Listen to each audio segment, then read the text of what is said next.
move on to this. Oh, so you're in New York. What's the weather like? Oh my. Okay, so can we have a Lacia's story hour? It won't take an hour. I Okay, promise. go for it. Yeah. Lacia's story segment. So, for those of you who haven't quite caught it yet, I am a teacher as well as a personal finance coach and writer, but my full-time day job is as a teacher. And on Wednesday, I was on my lunch period, went down the hall, went into the teacher room where the photocopier and all the mysterious equipment is, right? The lights were off. And it was it was like the end of times walking into that room because there's two sort of windows on the side of it and orange hazy light pouring in through it. Right. It really looked like you expect the floor to open up and swallow you Right. into, the mouth of hell or whatever the portal is you swallow into in the horror movie. Right. So anyway, I found it my responsibility to go into the hallway, grab my co-teacher and a student and drag them in there with me. Because when I told the student about the hole in the ground idea, she screamed right next to me. It was great. Because Lacey's like, if I'm going, I'm not going alone. Somebody's coming with me. I'm taking you two with me. Don't worry, it's not a small child. I'm not terrified of small children. I teach kids that are in high school, so while the screaming was super funny. Right. It wasn't like a 7-year-old that needs therapy. But regardless, orange creepy light had to do with the horrible air quality in New York City right now. It's absolutely been atrocious. And really going outside and commuting home, we had to let all the kids go early. And going outside and commuting home, it was really difficult to take anything more than shallow breaths. It's been really pretty bad here. Yeah, because these are fires up in Canada, or what's been causing a lot of that. Right. Yeah, the Canadian wildfires, and it's been so bad here. Thursday, students weren't reporting to school anyway. It was a teacher development day, and all of those were mandated to go remote. And then today we were mandated all to go remote too, because they really did want kids and as many adults out commuting in it as possible. It's been bad. It's finally starting to get better. On the index, the numbers getting lower, which is better. Right. But it's been pretty bad for a couple of days. Well, anyway, breathing in all that smoke and ash, not good. I remember we used to get what are called fog warnings when I lived in Hawaii. And that's when the volcano erupts. You get the ash from the volcano. It mixes with all the moisture in the air. And like you said, it's hard to breathe. And most people are wearing masks, so they have the athletic masks with filters. I have one of those, and those things are awesome. But anyway, here's the majority report, and they're going to look at a segment from Fox News, where Fox News explains to you, maybe it's not so bad. To highlight this insanity from Laura Ingram's show last night, she spoke to Steve Milloy, who is some crank, I guess. He's a respectable man on the Laura Ingram program. Well, he's wearing a tie, not particularly well.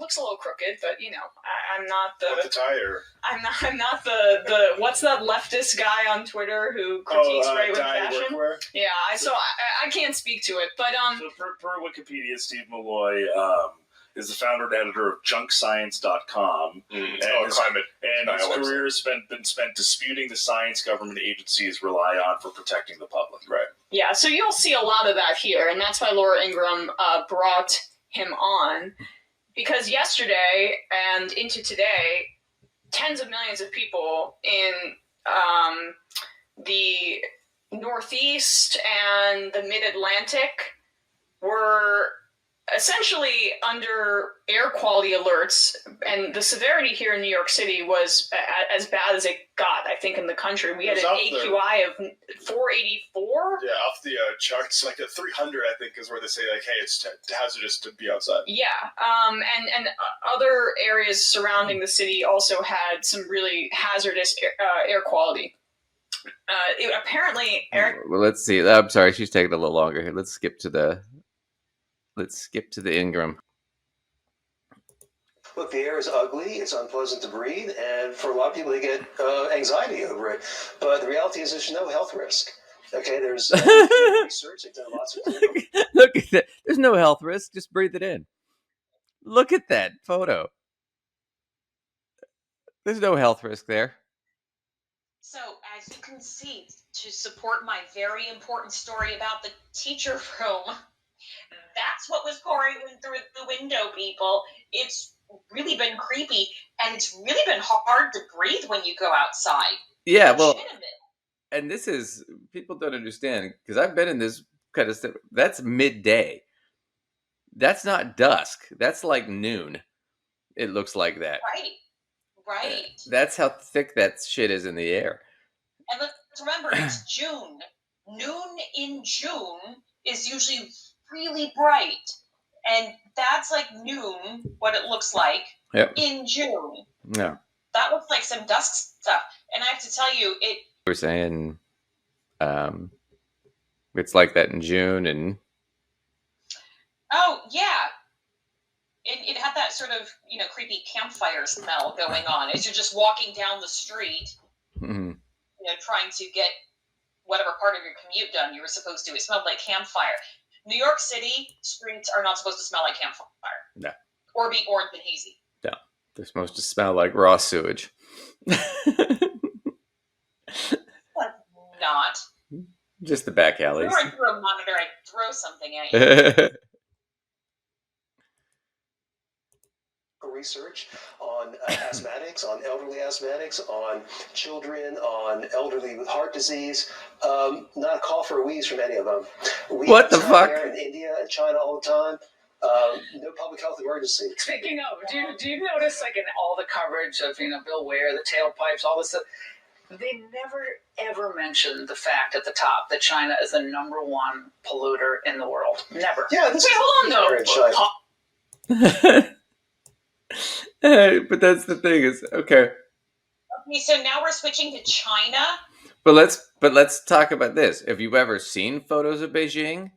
Everybody's wearing a mask because the air is so freaking bad. They go through those N95 masks and filtered masks like they're free in China. Okay, but this is also sort of a ridiculous argument. First of all, they weren't really directly saying that it is worse in China. They were just saying China is the biggest issue for polluting. But even if the point was that it's worse in China, okay, so it's worse in China, so it's not currently dangerous in New York City. Right. This logic does not work. It can be bad in China and bad in New York City. Right. And it can be dangerous in both places. Right. I can't stand it when they use that kind of logic on you. They just try to do a bait and switch sort of situation. Right. It's that the argument is basically, well, you both have cancer, but one of you has cancer worse. So the other one doesn't really have cancer. Your cancer is a real cancer because that other guy's cancer is worse. Yeah. No, they're both cancer and they're both bad. They're both bad. But yeah. But it's like, I just think it's funny, but it's like, why would you? Okay, it's such an easy story to do, right? Yeah, there's an air quality alert. It's dangerous. You let people know, right? But instead, we got to bring on a climate denier to sit there. No, it's not bad at all. What was the point? I mean, it's just, I don't know what's going on. I think they're just trying to be contrary for the sake of being contrary on Fox anymore. I don't know what it is. Let's see, though. Let's get a little bit of the rest of this guy's moronic thing here. But yeah, it's such a stupid... I mean, look how fucking bad that... You got that in the background. She has to know this is in the background. She has to be able to see the monitors, right? Laura Ingraham? This guy has to be able to see him. You're looking at this and saying it's not that bad. Speaking of, sorry, just pausing real quick. No public Oh, I'm sorry. This is health emergency. That is a political choice to ignore the actual impacts. Okay, go ahead. All the coverage of Bill Ware, the tailpipes, all this stuff. They never ever mention the fact at the top that China is the #1 polluter. Oh, we already gone through that. Yeah, this is like clean air in China. I mean, it's really bad. They in the winter they never turn Wait, on what? their scrubber. Yeah, let's. Is it a health? You guys, my package Anyway. from Mood Cannabis just arrived. These are THC infused. We'll close that one for now. So stupid. It was I couldn't believe it. And their little title across it said "Climate Cult." Yeah. No, I'm sorry. You know what? I am on Team Earth. Right. I like trees. I don't care. I really am into all of that. Whatever that means you want to call me, that's cool. And you can call some people extreme, but it is not extreme to think that hazy orange air is not good for you. And just because that might be, and I don't know if this is true, but if that might be a good day in China, again, does not mean it's healthy. No, and we'll talk more about we'll do this in a later episode where we'll talk more about some of the economics of climate change and how businesses are looking at it, because there's no major business or corporation on the planet that doesn't recognize climate change and doesn't recognize it as a future problem. Right. And climate change is, people for COVID-19, part of that was a result of climate change. Had the temperatures not been as hot as they were in China, probably would not have been a breeding ground for that virus. But since temperatures have gone up, that's been a problem. So we're going to see more diseases, more hurricanes, more tornadoes. We've already seen a bunch. I mean, we see them all the time now. Used to be like these were once in a century hurricanes, and it's like you see one now every couple of years. But yep. So that was that. But speaking of hurricanes.